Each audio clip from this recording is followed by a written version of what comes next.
Mientras el presidente Trump lanza una nueva advertencia a Irán, su secretario de Guerra, en su comparecencia ante el Senado ayer, sigue diciendo a todo el mundo que Irán está prácticamente derrotado, que es solo cuestión de tiempo, y que pronto volveremos a tener abierto ese maldito y problemático estrecho de Hormuz.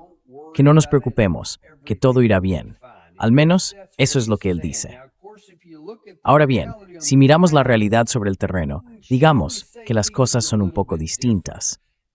Y la idea de que Irán vaya a empezar a agitar la bandera blanca quizás sea algo prematura. Para ayudarnos a entender todo esto y averiguar qué está ocurriendo realmente del lado iraní, tenemos de nuevo con nosotros al profesor Seyed Mohammad Marandi, catedrático de la Universidad de Teherán, exasesor del equipo negociador nuclear de Irán y veterano de combate de la guerra entre Irán e Irak. Profesor, como siempre, bienvenido de nuevo al programa. Siempre es un verdadero placer. Muchísimas gracias por invitarme. Bueno, mira, quiero entrar directamente en parte de este testimonio, porque algunas cosas, y de hecho hoy hice un programa sobre algunos de estos mismos fragmentos de audio y otros distintos, y sinceramente me resulta angustioso ver hasta qué punto la ficción ha llegado a presentarse como si fuera realidad, cuando las pruebas la desmienten de forma tan contundente. Y aún así, se transmite con total convicción. Déjame enseñarte uno que no comentamos esta mañana. Es el momento en que la senadora Gillibrand habla con el secretario de Guerra, Pete Hegseth, sobre algo que él dijo hace unos 4 meses. Cito, toda la capacidad de producción de misiles balísticos de Irán, cada empresa que fabrica cada componente de esos misiles ha sido prácticamente derrotada y destruida, y que las reservas existentes del programa de misiles se habían agotado y diezmado, quedando casi completamente ineficaces. Entonces, ¿por qué siguen quedando misiles capaces de alcanzar Jordania y causar la pérdida de vidas de nuestros valientes hombres y mujeres?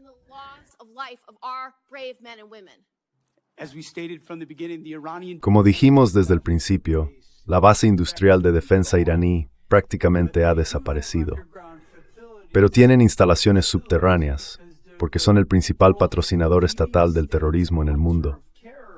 Llevan 47 años intentando esconder sus misiles bajo las montañas, igual que hacen con sus capacidades nucleares, porque quieren conseguir un arma nuclear para usarla contra nosotros. Simplemente no sabemos qué versión de la guerra creer, porque o bien ha terminado o no ha terminado, que si en 2 semanas o que no son 2 semanas, que si no tenemos misiles o que sí los tenemos. Sí, y mira, vamos a decir lo obvio. Esta es la lista actual de los tipos de misiles que Irán ha estado utilizando durante la última semana. Así que, si él quería afirmar hace 4 meses que su capacidad para fabricar misiles había sido prácticamente derrotada, y ahora incluso repite que están derrotados en la práctica, uno se pregunta por qué todos estos objetivos están siendo atacados desde el lado estadounidense. ¿Cuál es tu valoración?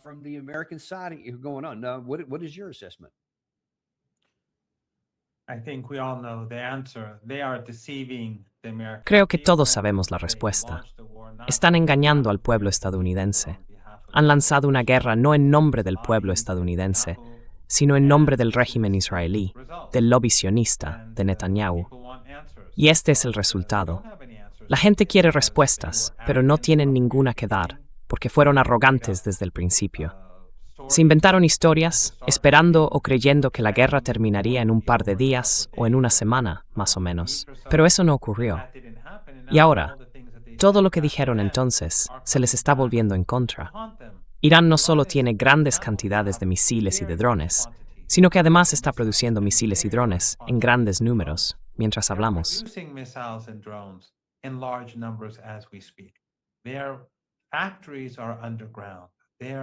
Sus fábricas están bajo tierra, sus instalaciones de producción están muy bien protegidas, y las bases donde guardan todos esos misiles y drones también están bajo tierra, igual que muchos otros activos clave. Las lanchas rápidas de Irán están bajo tierra. Las defensas antiaéreas de Irán están bajo tierra. Gran parte de su fuerza aérea está bajo tierra. Ellos esperaban esta guerra. Llevan planeándola desde después de la caída de la guerra con Saddam Hussein, cuando Estados Unidos apoyó a Saddam en aquel momento. Pero sobre todo después del 11 de septiembre, cuando Estados Unidos invadió Afganistán e Irak. Y Wesley Clark dijo que Estados Unidos planeaba invadir 7 países en 5 años, siendo Irán el último.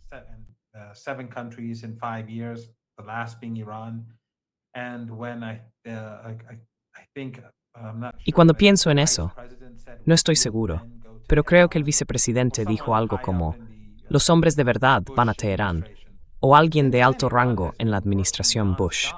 Desde entonces, Irán ha estado trabajando sin parar para reforzar sus defensas, preparándose para lo que creían que acabaría ocurriendo. Y por eso, hoy vemos a los iraníes lanzando misiles día y noche, superando a Trump y causando enormes daños por todas partes. En lugar de aplicar un memorando de entendimiento, en lugar de normalizar la situación en el Golfo Pérsico, en la región, Trump fue y socavó ese acuerdo y volvió a iniciar una guerra por la que ya había pasado hace apenas 3 o 4 meses. Tuvimos 40 días de combates. ¿Qué ha cambiado ahora para que Trump piense que va a poder lograr una victoria sobre Irán cuando antes no pudo?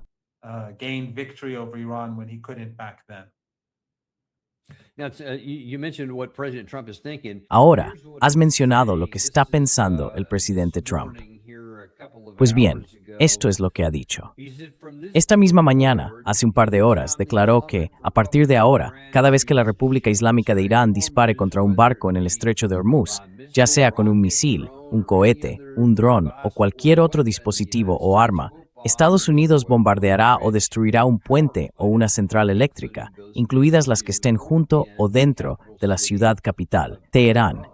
¿Cuál es la reacción desde Teherán, desde la República Islámica de Irán?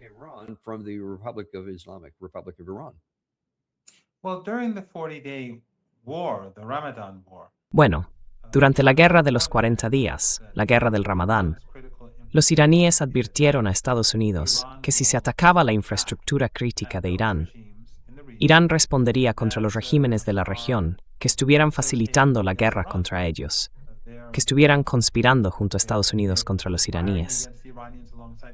Y un ejemplo, que recordarás tan bien como yo, fue cuando bombardearon el principal yacimiento de gas de Irán, el más importante del país, el campo de gas de South Pass. Irán respondió de inmediato y con mucha fuerza. Entre sus objetivos estaba el campo de gas de Atari, donde causaron enormes daños. Trump publicó rápidamente un mensaje en Truth Social, diciendo que eso no volvería a ocurrir.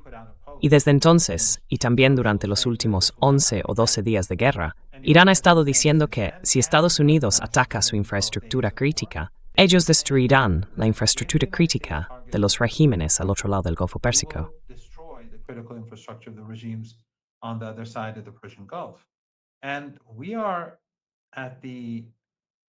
Estamos en el mes de julio, y el calor en la región del Golfo Pérsico, como tú sabes mejor que yo, y en la península arábiga, es insoportable. Y la humedad también está por las nubes. Así que, si Irán se ve obligado a responder por motivos de disuasión y destruye su infraestructura crítica, esos regímenes se vendrán abajo. No son como Irán. En Irán, quizás solo un 1% de la población usa plantas desalinizadoras, por ejemplo. En cambio, algunos de esos países dependen casi al 100% de la desalinización. Irán tiene 4 estaciones. En algunas zonas hace fresco, en otras hay desiertos. Pero esos países son todo desierto. No tienen nada más que petróleo o gas. Así que, si pierden su infraestructura crítica, esos países desaparecen.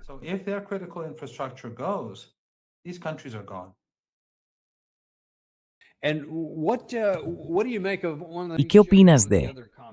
Mira, te enseño uno de los otros comentarios que tenemos aquí. Has mencionado las instalaciones subterráneas. Esto es algo para lo que Irán lleva décadas preparándose. Lo acabas de explicar muy bien. Nosotros lo cubrimos constantemente con imágenes como esta, por ejemplo, de la instalación de Yath, una de tantas. Y creo que, como nos has contado en episodios anteriores, hay unas 30 o incluso más repartidas por todo el país. Así que, a menos que consigan destruirlas todas, esa capacidad va a seguir existiendo. Ahora bien, la cosa se puso un poco tensa durante la audiencia en el Senado, incluso con un senador afín, el republicano Kennedy, que preguntó por una montaña.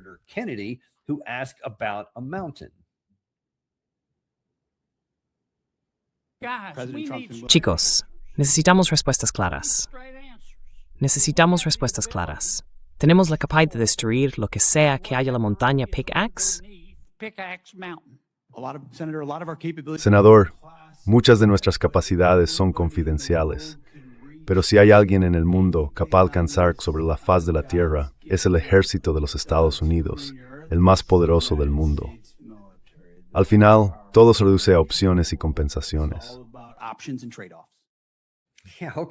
De acuerdo, pero ¿se trata de opciones y concesiones o de eficacia? ¿Puedes hacerlo o no puedes? Empecemos por esto. ¿Qué hay en la montaña Pickaxe? Hasta donde puedas contarlo.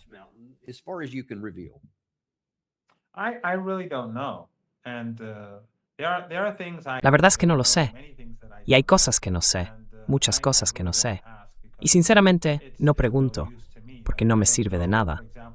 Quiero decir, no sé, por ejemplo, si las instalaciones nucleares que fueron bombardeadas resultaron dañadas o no, si siguen funcionando o no. No tengo ni idea, porque son secretos de máximo nivel. Pero lo que sí puedo decir es que todo lo que Irán ha construido hasta ahora bajo tierra, hay más de 30 bases o algo así. Por lo que yo sé, hay entre 50 y 60 bases subterráneas de misiles. Luego están las bases de drones, hay fábricas subterráneas. Y Irán las sigue desarrollando día a día.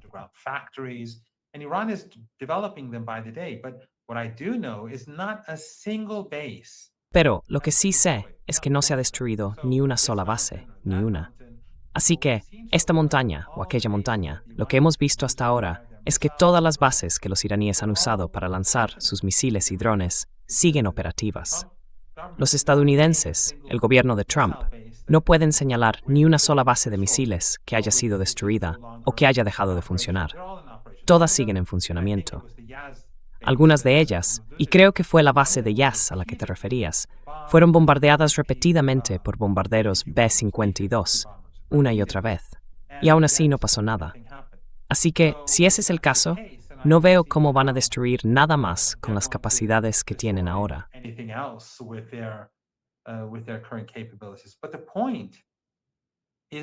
Pero la cuestión es que esto es una guerra de agresión. Estados Unidos llevó a cabo una guerra ilegal y no provocada. Acabamos de tener los funerales, donde han estado intentando encontrar los restos de los cuerpos de las niñas que fueron asesinadas en Minob el primer día de la guerra, lo que yo considero un acto de guerra intencionado. He participado en operaciones de guerra.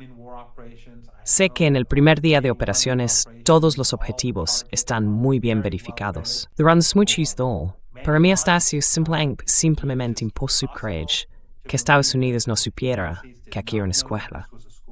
Ese mensaje de funerales, ese dolor es una guerra de agresión.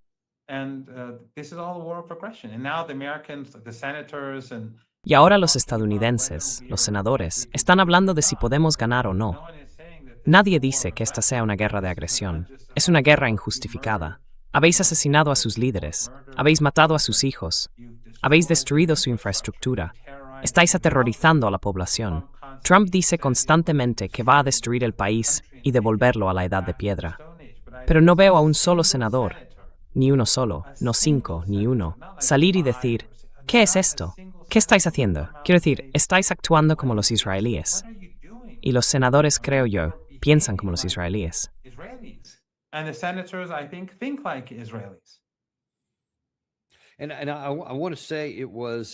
Y quiero decir que fue, no estoy seguro de decir el nombre correcto, pero creo que el senador Murphy estaba preguntando qué hemos estado haciendo para intentar ganar.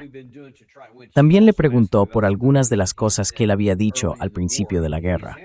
Y en su respuesta, parece que vuelve una y otra vez al tema del programa de armas nucleares, que de eso se trataba realmente, y que eso era lo que teníamos que ir a defender. Mira esto. Perdona, Dan. ¿Cuál estás buscando? ¿Murphy? Sí, Murphy. Creo que puede ser el primero, me parece. Cito, tun la captura bronium misili balística de res. Esa fue la primera declaración antigua. En la segunda semana del conflicto, usted afirmó que el ejército de Irán había sido, cito, destruido y dejado sin capacidad de combate. ¿Era una afirmación precisa? Lo que ha hecho el ejército estadounidense al ejército iraní es una derrota militar histórica, y en ese contexto, ellos son ineficaces. Terry, al principio del conflicto, en el tercer día, dijiste que uno de los objetivos principales era, cito, destruir la amenaza de misiles, y como repetiste en el quinto día, cito, aniquilar los misiles y drones de Irán. Esos fueron claramente y de forma reiterada los objetivos centrales de la campaña, que hace 4 meses declaraste completada con éxito, con todos y cada uno de los objetivos alcanzados. ¿Se cumplieron realmente esos objetivos hace 4 meses?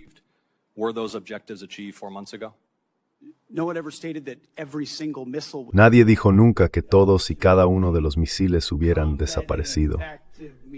En última instancia, cuando decimos que son ineficaces en combate, significa que no pueden sacarlos de sus instalaciones subterráneas y dispararnos. Eso no quiere decir que no tengan esos refugios donde guardan los misiles, porque son el mayor patrocinador estatal del terrorismo en el mundo. Así que nunca esperamos que dejaran de tener la capacidad de disparar. La cuestión es si pueden hacerlo a gran escala frente a un adversario como los Estados Unidos de América. Perdona, no era eso el que tenía en mente. Pero de nuevo, él vuelve a lo mismo. El mayor patrocinador del terrorismo. ¿Cómo respondes a eso? Porque él dijo lo mismo en otro fragmento que mostraste. Dijo que, como son el mayor patrocinador estatal del terrorismo en el mundo, esconden sus misiles bajo tierra. Así que, si no eres un patrocinador estatal del terrorismo, siempre mantienes tus misiles en la superficie. Según él, esa es la forma de medir la diferencia entre ser un terrorista y no serlo.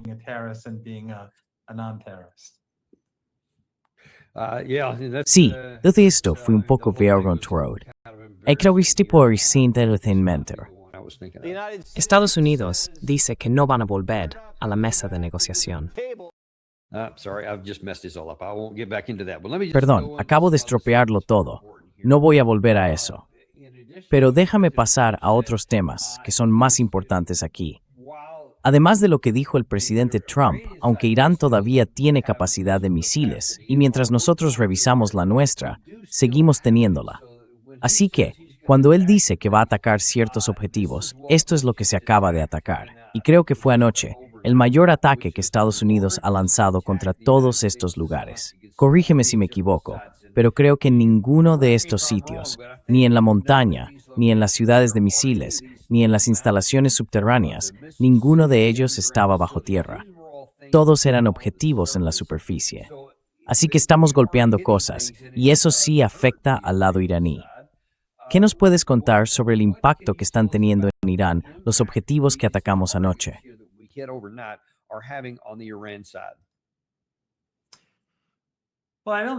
Bueno, no tengo toda la información, obviamente, pero sí sé algunas cosas. Los estadounidenses suelen atacar lugares que en realidad son señuelos. Los iraníes han colocado señuelos por todas partes y están moviendo sus recursos constantemente. Desde la Guerra de los 12 días, Irán ha cambiado la forma en que lleva a cabo la guerra.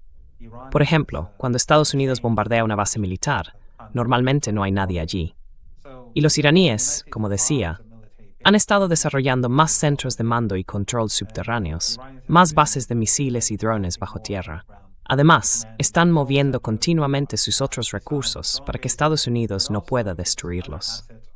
Y los drones se utilizan de forma muy intensiva.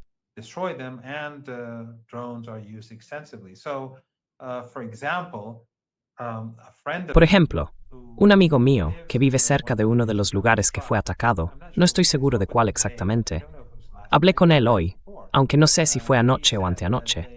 Me dijo que golpearon un sitio muy cerca de su casa, como por 20ª vez desde que empezó la guerra, hace unos 4 o 5 meses.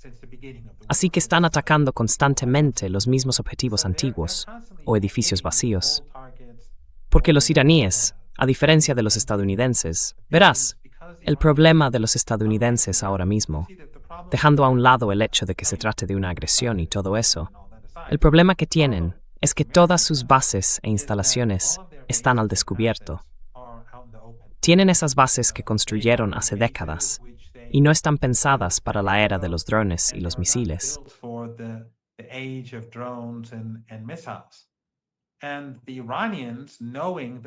Y los iraníes, sabiendo que Estados Unidos tiene una potencia de fuego mucho mayor, llevan décadas desarrollando misiles, drones y bases subterráneas. Lo hicieron porque sabían que si construían muchos drones y misiles y la Fuerza Aérea estadounidense entraba a atacar, pasaría exactamente lo que el propio secretario de Guerra de Estados Unidos dijo: lo destruirían todo. Así que los estadounidenses están claramente en desventaja. Y ahora que los iraníes están destruyendo todas esas bases en el Golfo Pérsico, los estadounidenses se ven obligados a replegarse hacia lugares como Jordania, Arabia Saudí y el régimen israelí. Y además, surgen más problemas.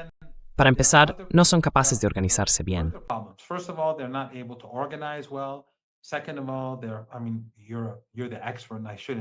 En segundo lugar, quiero decir, tú eres el experto y no debería estar diciéndote esto, así que corrígeme si me equivoco. Para ellos se vuelve difícil mantener el mando y el control. También les resulta más complicado llevar a cabo ataques. Además, esas bases no están diseñadas para albergar todo ese equipo y a toda esa gente.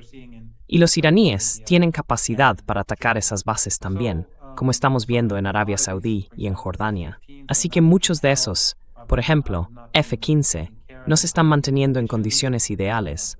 Los F-35 o lo que sea que haya en esas distintas bases. Así que la gran ventaja que tiene Irán es que todo lo que realmente le importa no está expuesto. Y lo que sí está expuesto se puede reemplazar.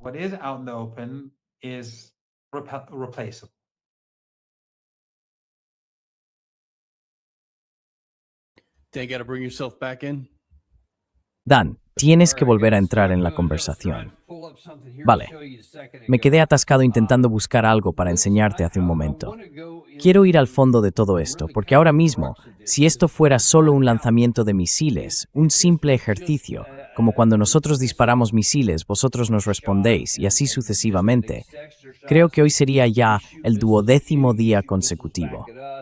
Me parece que Irán ya ha alcanzado algunos objetivos esta mañana, así que seguramente habrá otro ataque estadounidense más tarde. Más allá de que no se ve un objetivo militar claro en todo esto, ni siquiera se entiende qué se pretende conseguir.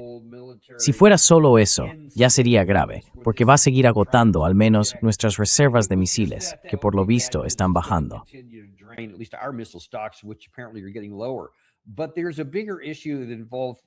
Pero hay un problema más grande que involucra a Estados Unidos, y es el precio del petróleo.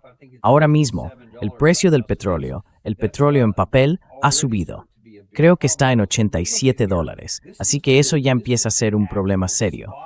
Pero si miramos aquí, este es el precio real al contado de hoy, $131. Eso es lo que la gente está pagando realmente por un barril de petróleo hoy, no el precio de futuros, sino el precio real. Y eso va a seguir subiendo. Es lo que está impulsando todo lo demás. Y todo eso, por supuesto, se debe a que el estrecho de Hormuz sigue cerrado. Ahora bien, curiosamente, no me corrijo, el Mando Central de Estados Unidos, en su comunicado diario de ayer, dijo que a pesar de la agresión iraní, el estrecho de Hormuz sigue abierto al tránsito de buques comerciales.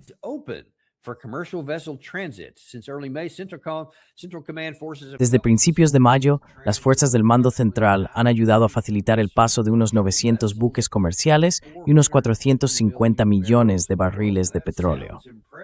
Suena impresionante, hasta que te das cuenta de que desde mayo eso equivale a unos 10 u 11 al día, lo que representa apenas un 10% de lo que era antes. Y por supuesto, como se vio ahí, CNBC informó justo ayer que la mayoría de los que están pasando son buques sancionados vinculados a Irán, que siguen dominando cualquier movimiento. Así que lo que Irán ha conseguido mantener abierto es prácticamente lo único que sigue funcionando por aquí. La pregunta es, ¿cuánto tiempo puede Irán mantener cerrado el estrecho de Hormuz?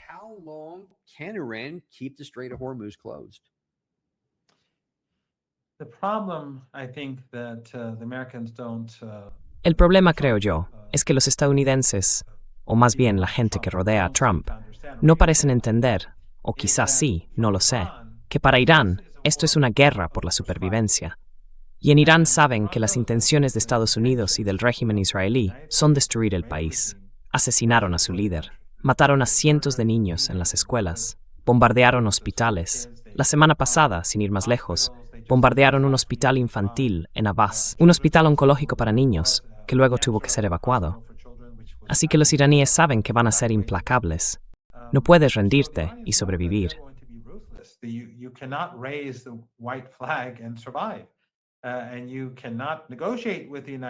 Y no se puede negociar con Estados Unidos, porque cada vez que hemos negociado, Estados Unidos nos ha bombardeado después, como al comienzo de esta guerra y al comienzo de la guerra del año pasado. Y por supuesto, Estados Unidos firmó un memorando de entendimiento y empezó a violarlo desde el primer día. Israel no se retiró del sur del Líbano. Siguen bombardeando el país. Siguen negándose a entregar los activos iraníes.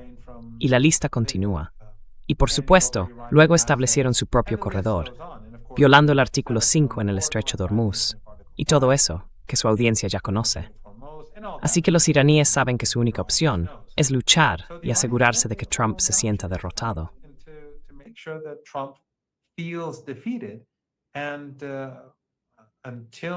Y hasta que Estados Unidos llegue a un punto en el que ya no pueda ser una amenaza para Irán, ¿por qué está luchando Estados Unidos? ¿Quién lo sabe?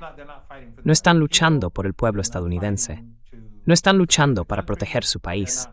No están luchando para proteger a sus ciudadanos. Todo gira en torno al régimen israelí.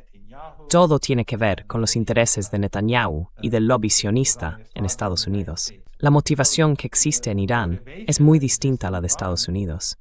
La gente va a mantenerse firme y resistente. Así que, si Estados Unidos empieza a atacar nuestra infraestructura crítica, lo que básicamente significa atacar a mujeres y niños, es evidente que los iraníes se mantendrán firmes. ¿Y qué se verán obligados a hacer los iraníes?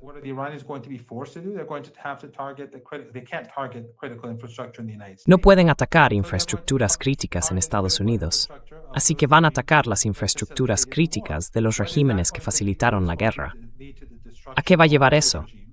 Va a llevar a la destrucción de todos esos regímenes, porque todos sus activos más importantes, están justo delante de Irán. Incluso los saudíes, que tienen un oleoducto que llega hasta el Mar Rojo. Los pozos de petróleo están aquí, cerca del Golfo Pérsico. Todos ellos pueden ser destruidos con facilidad.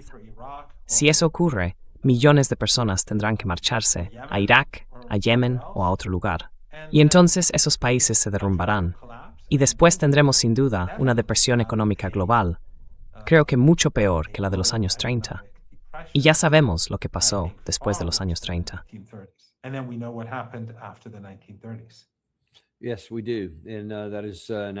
Sí, así es. Y ese es un resultado que no quiero volver a ver. ¿Qué podemos sacar de todo eso? Hablas del hecho de que Estados Unidos básicamente se ha vuelto inmune a la necesidad de negociar un acuerdo porque no hemos cumplido con nada de lo que hemos dicho. Y quiero decir, si nos limitamos solo a la guerra de 2025, al inicio de esa guerra, y luego a lo que pasó con el memorando de entendimiento, no parece que haya muchas razones para que alguien en Irán diga, sí, hagamos otra ronda de negociaciones. Y sin embargo, según los medios árabes y también los occidentales en los últimos días, al parecer hay algunos en Irán dispuestos a considerar quizá otro alto el fuego de 10 días. ¿Qué nos puedes contar sobre eso?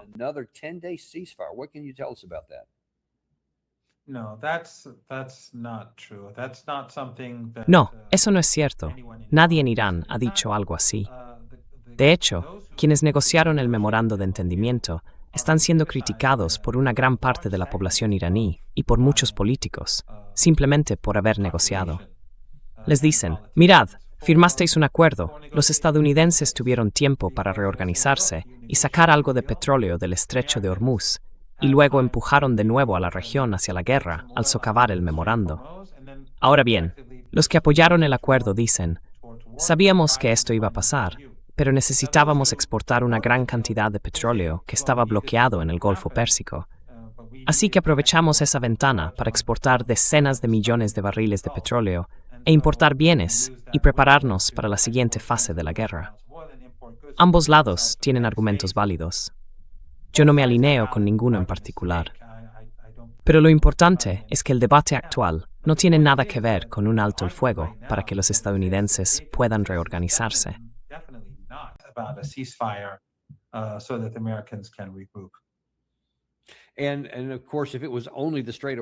Y por supuesto, si solo se tratara del estrecho de Hormuz, entonces todo lo que he dicho sería un gran problema. Pero has mencionado el oleoducto saudí que pasa por Yanbu y que ha estado saliendo por Bab el-Mandeb. Pues bien, ahora, según Ansar Allah, ayer, los hutíes, aquí en Occidente, de repente lo han cerrado. Ayer hubo algunos barcos que tuvieron que dar la vuelta. No he visto el tráfico de esta mañana, pero ¿qué nos puedes contar sobre eso? ¿Es algo real?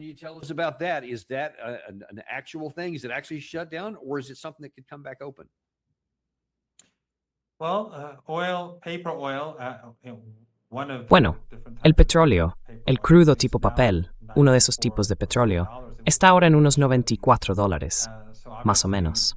Al menos lo estaba antes del programa. Así que obviamente, esto está teniendo un impacto. Lo sorprendente es que, y esto es lo que me han contado, no sé si es cierto, pero creo que sí, porque me lo han dicho al menos 2 personas que considero bastante fiables.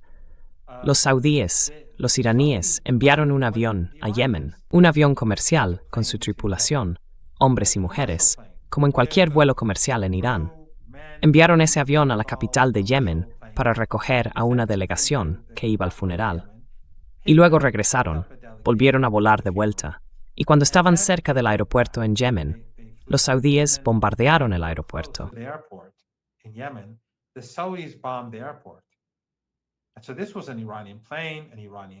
Así que era un avión iraní, con una tripulación iraní, quizá algunos pasajeros iraníes, no lo sé. Pero sé que la delegación yemení y algunas personas de Yemen, que estaban en hospitales de Irán recibiendo tratamiento, regresaron en ese vuelo. Para Yemen eso fue un acto de guerra. Para Irán, enfadó muchísimo a los iraníes por lo que hicieron con un vuelo civil, poniéndolo en peligro. Pero para Yemen fue un acto de guerra. Y Yemen, que lleva muchos años bajo asedio por parte de los saudíes y su coalición, los saudíes llevaron a cabo una guerra genocida en Yemen, contra Yemen, junto con los Emiratos y otros países de la región, con el apoyo de Occidente, no muy distinto de lo que hemos visto en Gaza durante años.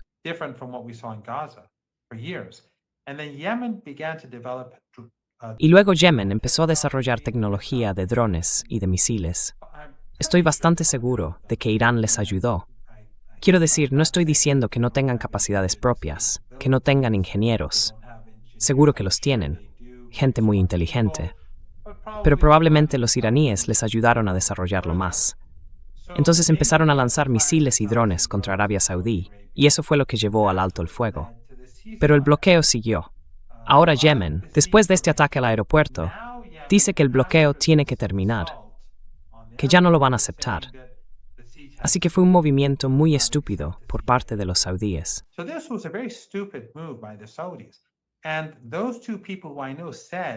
Y esas 2 personas que conozco dijeron que los estadounidenses presionaron a los saudíes para que hicieran esto, lo cual me parece aún más absurdo, porque los estadounidenses Trump ya tiene bastante con Irán. Luchó en Yemen al principio de su presidencia y no ganó allí. ¿Y ahora qué va a hacer? ¿Pelear contra Irán y Yemen al mismo tiempo? No está ganando en ninguno de los 2 frentes. Además, Yemen tiene la capacidad de mantener cerrado el Bab al-Mandab para Arabia Saudí. Y por lo que entiendo, esta mañana el tráfico está igual que el día anterior. Así que los barcos no están yendo a los puertos saudíes.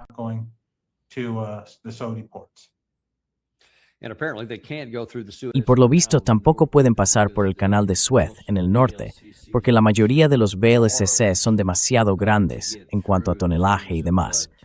Así que o bien cruzan por Bab el-Mandeb o simplemente dan vueltas por el Mar Rojo, pero no salen de allí. Habrá que ver cómo acaba eso. O buques cisterna más pequeños, que pueden pasar por el Mar Rojo, tendrían que rodear toda África. Así que son buques más pequeños, y eso encarece el transporte. Y cuando regresen, como no pueden pasar por Bab el-Mandeb, también tendrían que rodear África entera. Así que esto va a afectar muy seriamente a las exportaciones saudíes, y de forma importante.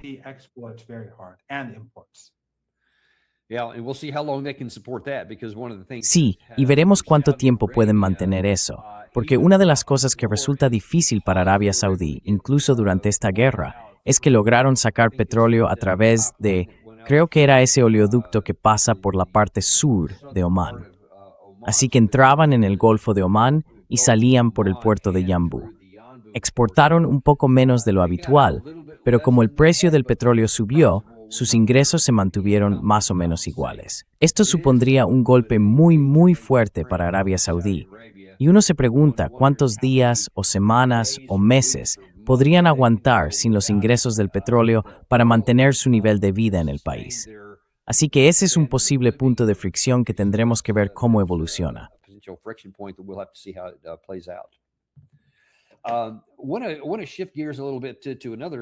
Quiero cambiar un poco de tema y hablar de otro país de la región.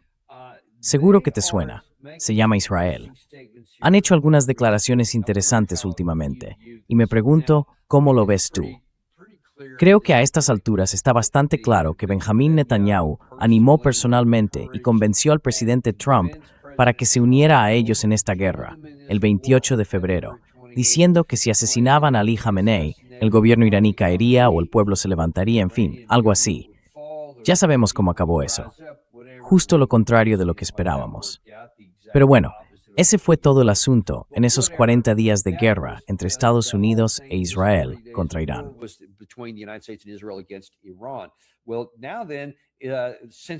Bueno, entonces, ya que hemos vuelto a este tema, son los estadounidenses los que llevan 11 días seguidos implicados. Y según muchas fuentes del lado israelí, están diciendo algo así como, ¿sabéis qué? Nos parece bien, seguid luchando esta guerra todo el tiempo que queráis. Y para mí, al menos como estadounidense, eso es una de las cosas más perversas que he visto. Porque fue el lado israelí que nos convenció de entrar con nuestras fuerzas armadas. Y ahora están diciendo, nos parece bien que esta guerra sea entre Estados Unidos e Irán, y no nosotros. Así no reciben ellos los misiles iraníes, y no son sus ciudadanos los que mueren, sino los estadounidenses. ¿Qué opinas de eso?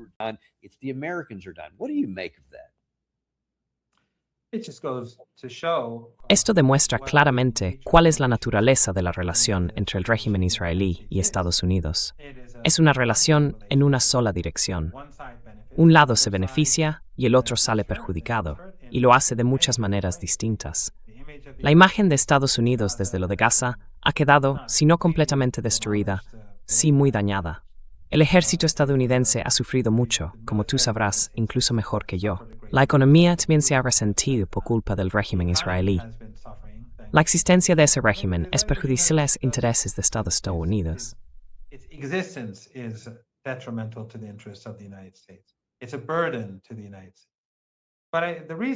Es una carga para Estados Unidos.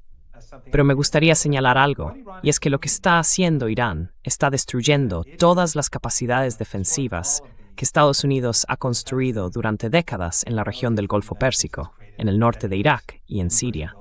Bueno, Siria es un caso un poco distinto, pero en cualquier caso, las bases de radar, las instalaciones que están ahí para proteger al régimen israelí, o los activos estadounidenses de drones y misiles, todo eso está siendo destruido, salvo en Turquía, donde mantienen su sistema de radar.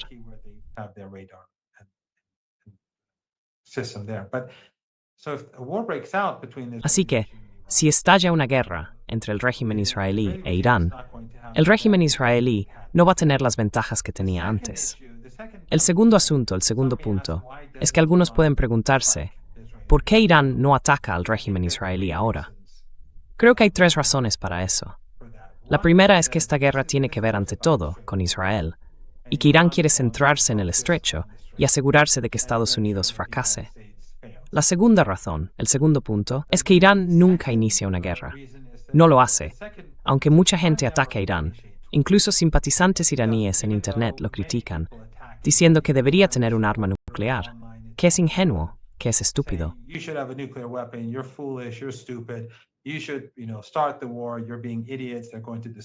Deberíais empezar la guerra. Estáis siendo unos idiotas, os van a destruir.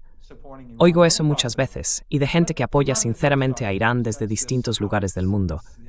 Pero Irán no inicia guerras. Es así de simple. Forma parte de su creencia religiosa, y no lo harán.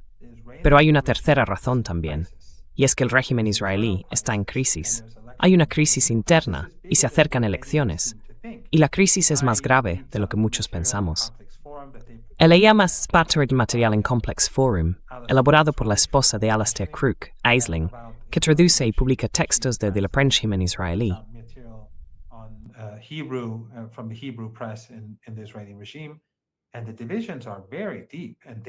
Las divisiones son muy profundas y peligrosas. Ahora mismo, los iraníes están observando, esperando y analizando la situación dentro del propio régimen, y preferirían no hacer nada que pudiera unir a las distintas fuerzas políticas en torno a Netanyahu en este momento. Les interesa que esos enfrentamientos sigan, pero si Netanyahu y su coalición lanzan un misil contra Irán, entonces habrá guerra, y Irán responderá con mucha fuerza.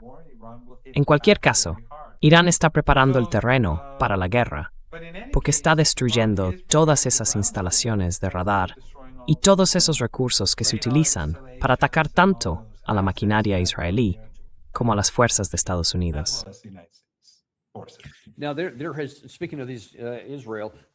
Ahora, hablando de Israel, últimamente ha habido algunos informes sobre declaraciones de altos dirigentes israelíes, entre ellos Benjamin Netanyahu, que daban a entender que si Irán vuelve a atacar a Israel, la respuesta sería más dura que antes, insinuando incluso la posibilidad de un arma nuclear.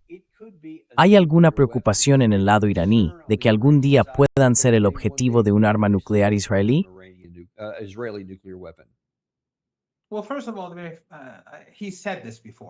Bueno, para empezar, él ya ha dicho esto en muchas ocasiones.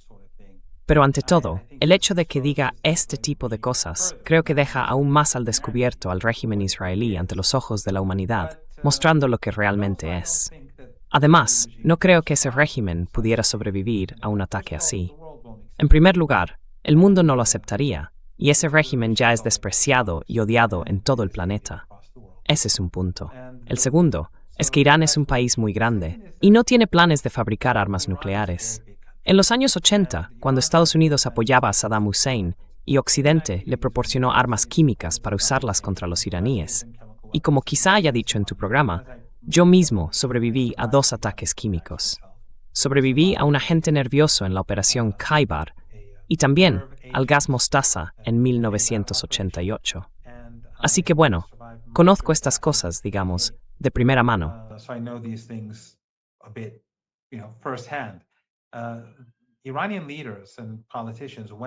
Los líderes y políticos iraníes fueron a ver al líder, el Ayatollah Khomeini, en aquel entonces, y le dijeron, necesitamos armas químicas.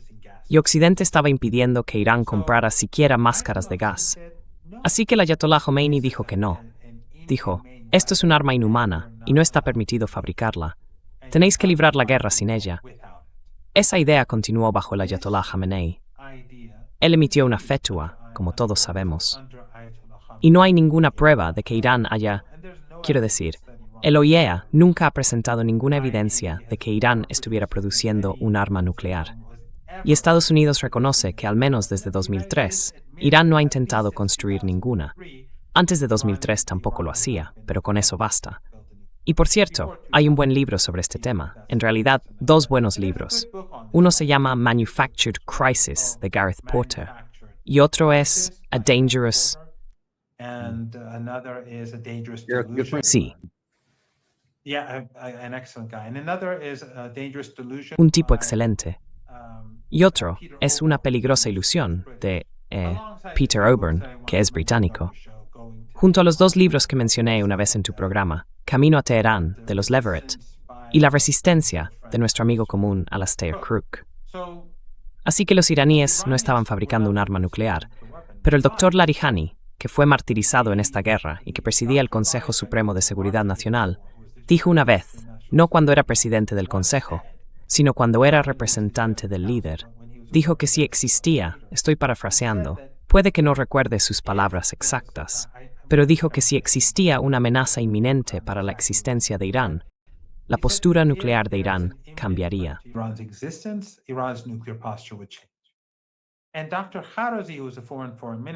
Y el doctor Arasi, que fue ministro de Asuntos Exteriores durante la presidencia de Khatami, también dijo lo mismo. Y además fue martirizado en la guerra por los estadounidenses y los israelíes.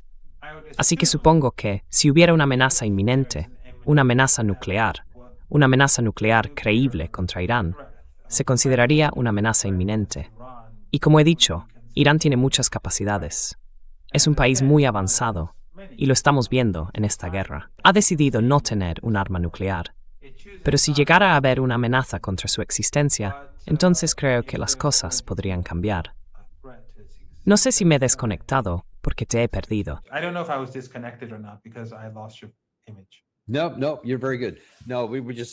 No, estás muy bien. A veces simplemente queremos centrarnos en ti. ¿Cuál es el efecto hasta ahora? Ayer, en Fox News, Scott Bessent dijo que las sanciones están teniendo un efecto devastador en la economía iraní, que la inflación ha subido un 180%, que los estantes de las tiendas están vacíos, que la gente está perdiendo sus empleos y que la situación empieza a notarse de verdad sobre el terreno. ¿Cuál es la realidad allí?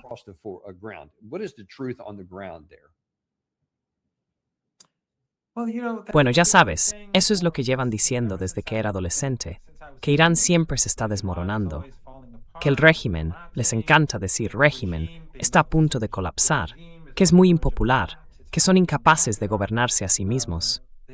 Pero ya ves, este régimen malvado no desaparece. Sigue ahí, y tienes a millones de personas, millones de malvados, en las calles llorando por el líder y por los niños que fueron asesinados.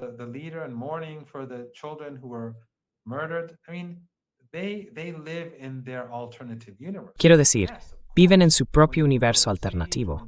Sí, claro. Cuando impones un asedio, cuando bombardeas fábricas, escuelas, hospitales y bloques de viviendas, y además aplicas sanciones, es evidente que la vida se va a volver más difícil.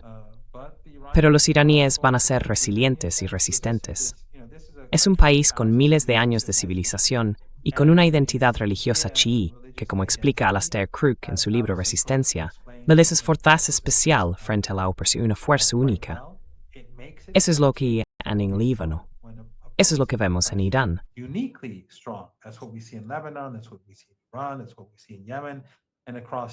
Eso es lo que vemos en Yemen y en general con la resistencia. Sabes, Estados Unidos no va a ganar esta guerra, pase lo que pase. Pero fue después de que Estados Unidos impusiera las sanciones de máxima presión, después de que asesinara al líder, después de que impusieran, ya sabes, después de la guerra de 12 días del año pasado. Después de todo eso, vimos los funerales en Teherán, en las ciudades santas de Mashhad y Qom, y en las ciudades santas de Nayaf y Kerbala, en Irak. Estados Unidos está fracasando. Ahora, esta gente puede fingir todo lo que quiera que está ganando. Igual que el secretario de guerra ha destruido todos nuestros misiles. Pero al final del día, la realidad sigue golpeándoles en la cabeza, y parece que no se dan cuenta de que lo que les golpea en la cabeza es la realidad.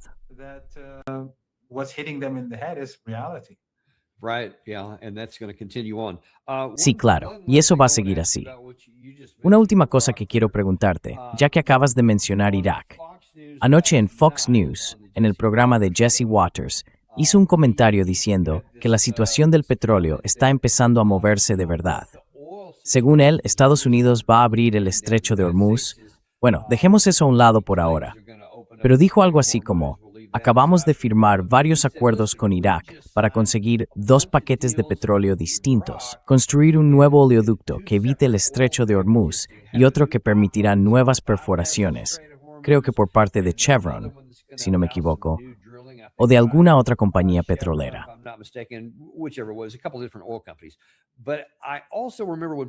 Pero también recuerdo cuando el presidente Trump recibió al primer ministro iraquí y que parte del acuerdo consistía en la retirada de las Fuerzas Armadas de Estados Unidos. Y tengo entendido que eso ya ha ocurrido o está a punto de ocurrir, porque ese mismo primer ministro va a viajar a Teherán, quizá para cerrar más acuerdos. ¿Qué nos puede contar sobre la realidad de la relación actual con Irán y el petróleo?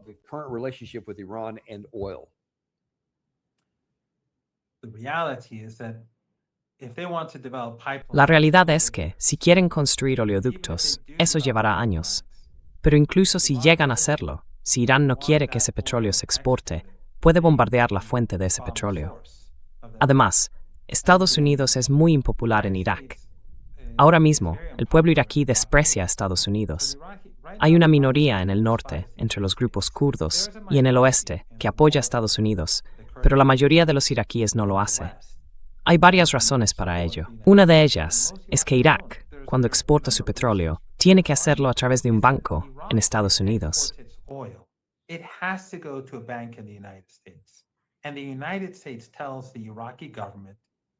Y Estados Unidos le dice al gobierno iraquí si puede tener su dinero o no. Le dan de comer con cuchara al gobierno iraquí con su propio dinero. ¿Qué hace Irán? Irán, cuando tiene gas o electricidad de sobra, no sé si ahora le sobra con la guerra, lo exporta a Irak.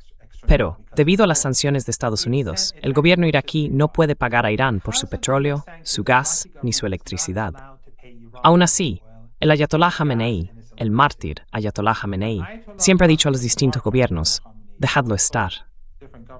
Dejad que tengan el gas y la electricidad, porque el pueblo de Irak Necesario. tienen escasez de electricidad y de gas. Así que Irán, que está bajo las sanciones de máxima presión de Estados Unidos, le da prácticamente gratis la electricidad y el gas a Irak para ayudar al pueblo iraquí. Y los estadounidenses asfixian a los iraquíes y les dicen, haced lo que os decimos o no tendréis vuestro petróleo. ¿Quién va a ser popular y quién va a durar a largo plazo? ¿Y quiénes son los vecinos de Irak? Pueden firmar todos los acuerdos que quieran para dentro de 10 años, pero ya sabes, para entonces creo que estaremos viviendo en un mundo muy distinto.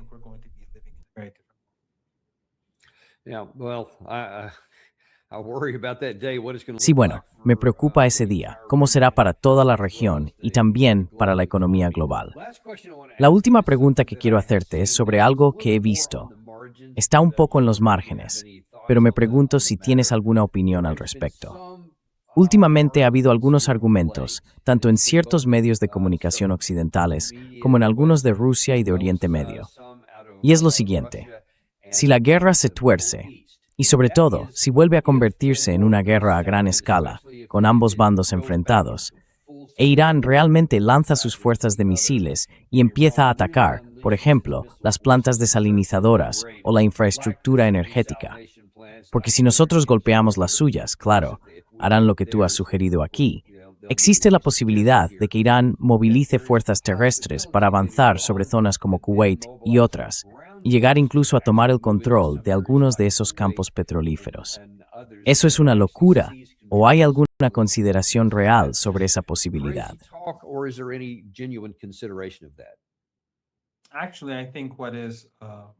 En realidad, creo que lo más inminente es la posibilidad de que Yemen entre en Arabia Saudí.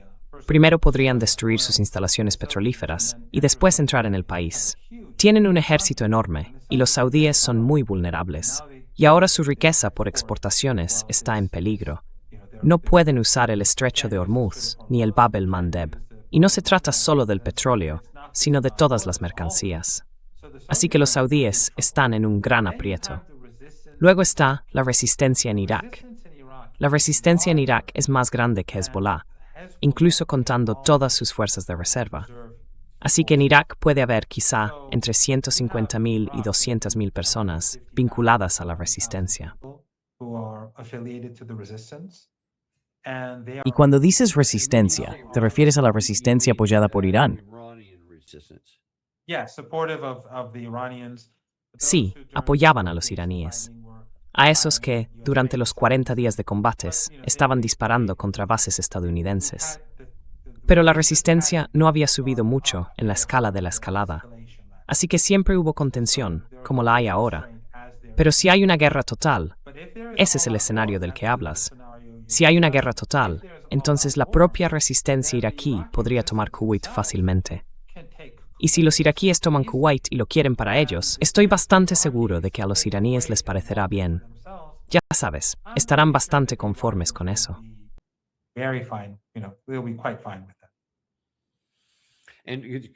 ¿Y podría esta resistencia iraquí actuar sin la disposición o incluso sin la participación de las propias fuerzas de seguridad iraquíes?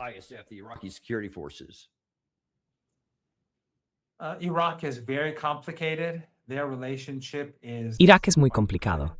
Su relación es bastante buena. Y como dije, los iraquíes, vimos el funeral del Ayatollah Khamenei en Nayaf y en Kerbala. Los iraquíes participaron. Su relación con Irán es muy buena. Su enfado con Estados Unidos es evidente, clarísimo. Así que no van a enfrentarse entre ellos. Esto es algo que el gobierno estadounidense no entiende. Irak, que es un país importante, se opone a Estados Unidos. Yemen se opone a Estados Unidos. ¿Quiénes son los aliados de Estados Unidos? Kuwait, Qatar, los Emiratos. Quiero decir, producen petróleo y gas, sí, pero no son potencias. Pueden tener mucho dinero en el banco, pero no tienen un ejército real. Y vimos a Arabia Saudí luchar contra Yemen.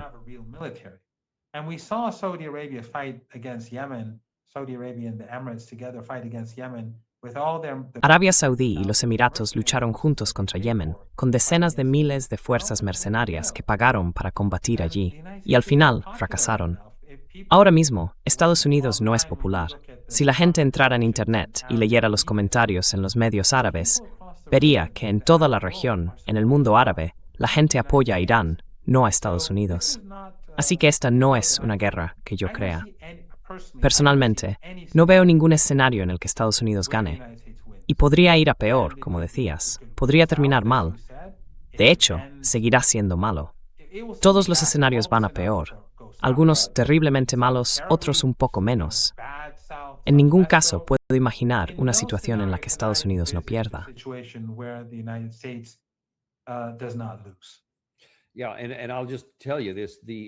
Sí, y te diré algo.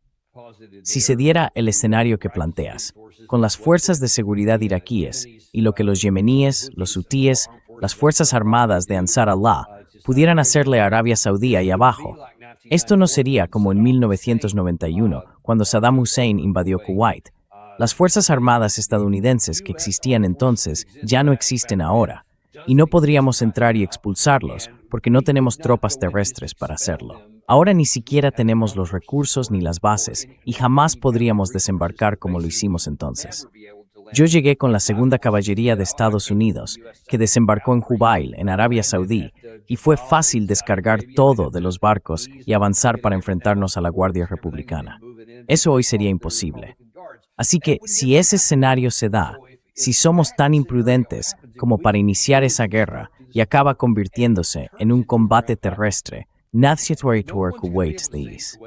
Así que Spapath que Nawarthi. Nisari Saudi, si Yemen Mansu, it's they take Iraq, Kurther. If Yemen moves in, if Iraq moves, Saudi won't last. Arabia Saudí no durará. Y si Estados Unidos empieza a atacar la infraestructura crítica de Irán, creo que todos esos regímenes acabarán cayendo de todos modos.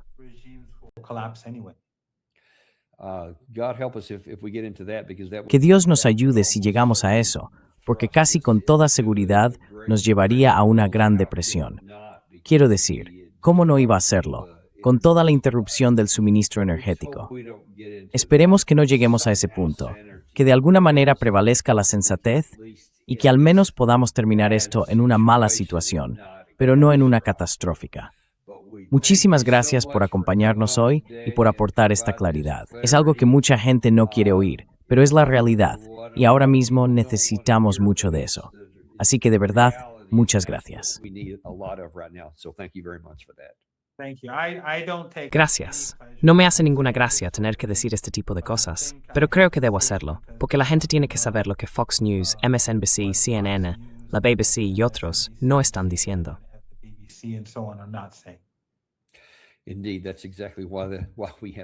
Exactamente. Por eso tenemos este canal. Así que gracias, y os lo agradecemos mucho. Volvemos en unos 2 minutos y medio. Larry Johnson estará con nosotros para dar su opinión sobre muchos de los temas de los que estamos hablando hoy, y también sobre lo que está ocurriendo en la guerra entre Rusia y Ucrania. Siempre es un placer ver a Larry The Shirt Johnson. En unos 2 minutos lo tendréis aquí. Nos vemos entonces. Y bueno, no intento convenceros de que compréis oro, ni deciros cómo gestionar vuestra cartera de acciones, pero sí hay una forma en la que podéis ayudarnos. Suscribíos, dadle al me gusta y compartid esto con alguien a quien queráis. And share this with somebody you love.